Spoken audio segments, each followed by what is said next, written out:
Selamat pagi dan salam sejahtera Bapak Ibu Saudara-saudaraku, segenap warga Gereja Toraja seklasis Pulau Jawa dimanapun Bapak Ibu Saudara-saudara berada. Salam inspirasi dari Sapaan Inspiratif Klasis Pulau Jawa. Pada pagi hari ini kita diperjumpakan dalam kasih Tuhan untuk merenungkan firman Tuhan, kiranya meneguhkan iman percaya kita menjalani kehidupan yang Tuhan masih anugerahkan. Bapak Ibu Saudara-saudara yang kekasih di dalam Tuhan, kita mungkin pernah meminta sesuatu dan ternyata yang diberikan kepada kita tidak sesuai dengan apa yang kita minta atau apa yang kita pesan. Kita mungkin kecewa atau bahkan kita marah. Kenapa kok begini? Lain yang kita minta, lain yang diberikan. Lain yang kita pesan, tetapi lain yang datang. Lalu bagaimana dengan relasi kita dengan Tuhan, Bapak Ibu Saudara? Mungkin kita pernah memohon kesembuhan, tetapi yang datang adalah sakit penyakit. Mungkin kita pernah memohon keberhasilan, tetapi kok yang datang adalah kegagalan. Kita mungkin pernah memohon penghiburan, tetapi yang datang adalah duka cita. Kita mungkin pernah memohon untuk diberi keringanan, tetapi kok justru beban kita semakin bertambah. Bapak Ibu Saudara-saudara yang kekasih, Daud pernah mengalami situasi seperti ini. Dalam pertama Samuel pasal 22 ayat 1 sampai 2. Lalu Daud pergi dari sana dan melarikan diri ke gua Adulam. Ketika saudara-saudaranya dan seluruh keluarganya mendengar hal itu, pergilah mereka ke sana mendapatkan dia. Berhimpunlah juga kepadanya setiap orang yang dalam kesukaran, setiap orang yang dikejar-kejar tukang piutang, setiap orang yang sakit hati. Maka ia menjadi pemimpin mereka. Bersama-sama dengan dia ada kira-kira 400 orang. Bapak Ibu Saudara, ketika Daud berhadapan dengan masalah yang begitu berat, dikejar-kejar Saul hendak dibunuh, dan ia melarikan diri dan bersembunyi di dalam gua Adulam. Dari dalam gua itu Daud berdoa. Apa doanya Bapak Ibu Saudara?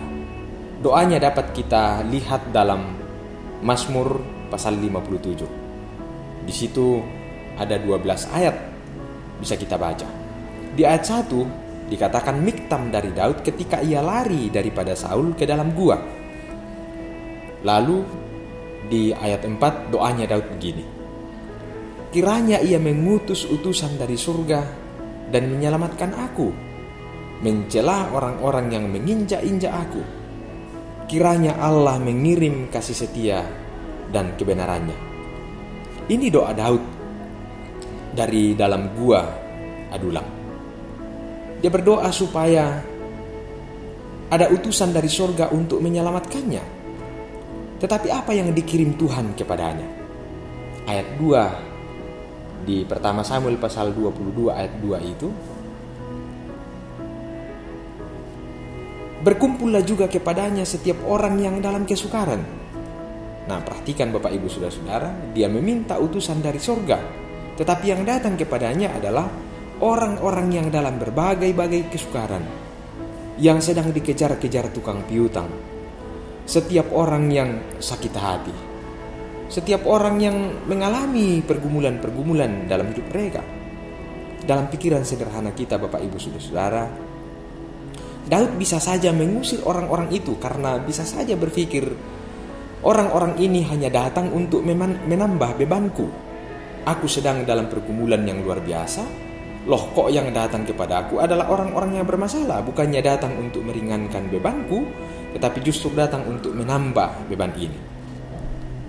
Mungkin saja dia bisa bertanya kepada Tuhan, Tuhan, kenapa justru orang-orang yang bermasalah seperti ini yang Engkau kirimkan kepadaku?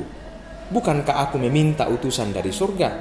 Atau setidaknya prajurit yang gagah perkasa yang bisa menolong aku melawan musuhku, supaya aku keluar dari gua tempat persembunyian ini? Apa yang terjadi?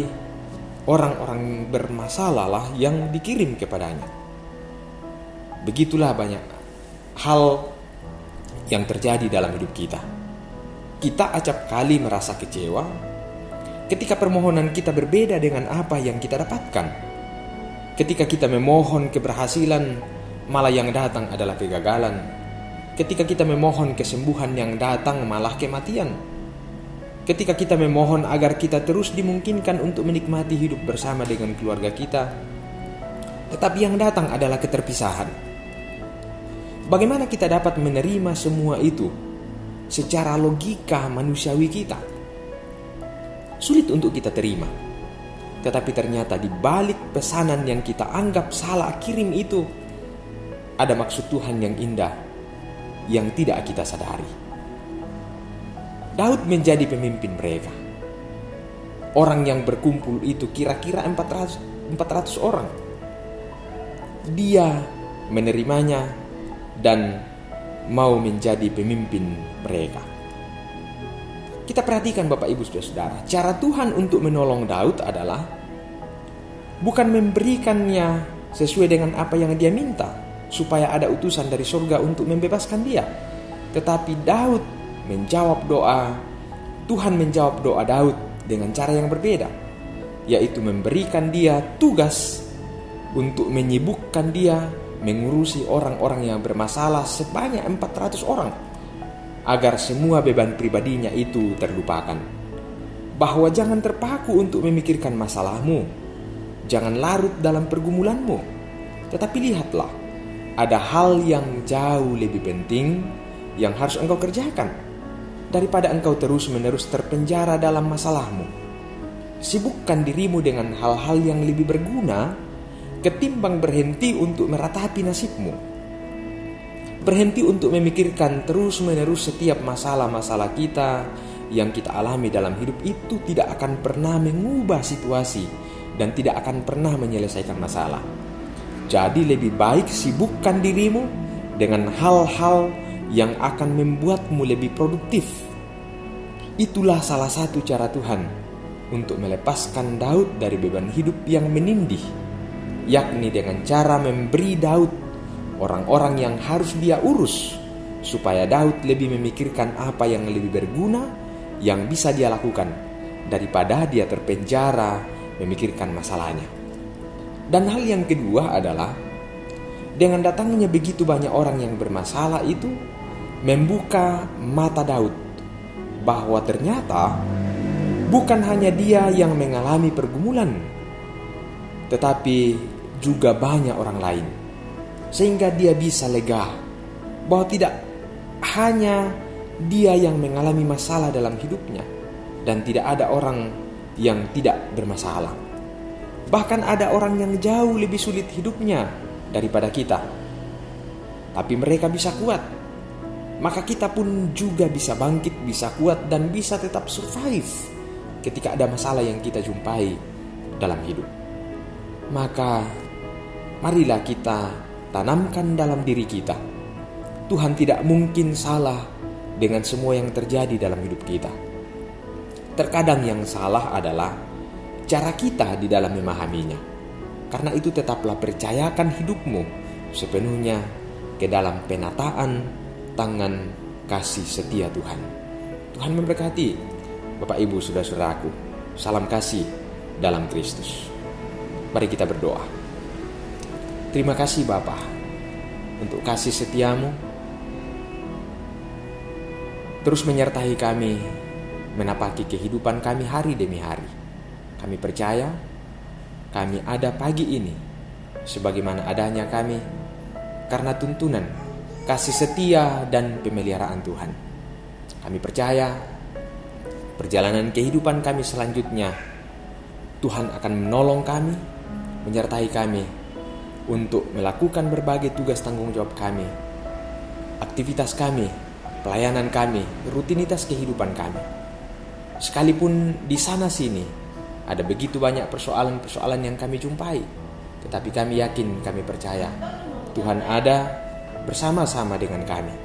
Karena itu Bapa di surga, kami memohon kepadamu, berkati setiap kami Berkati rumah tangga kami, berkati setiap perjuangan kami, agar kami dapat menjalani kehidupan ini sebaik-baiknya untuk hormat dan kemuliaan bagi nama-Mu. Ampunkan salah dan dosa kami, sempurnakan doa kami di dalam Yesus Kristus Juru Selamat kami. Kami berdoa, mengucap syukur. Haleluya. Amin. Bapak Ibu Saudara-saudara yang kekasih di dalam Tuhan, selamat menjalani aktivitas karunia Tuhan. Tuhan memberkati kita semua. Amin.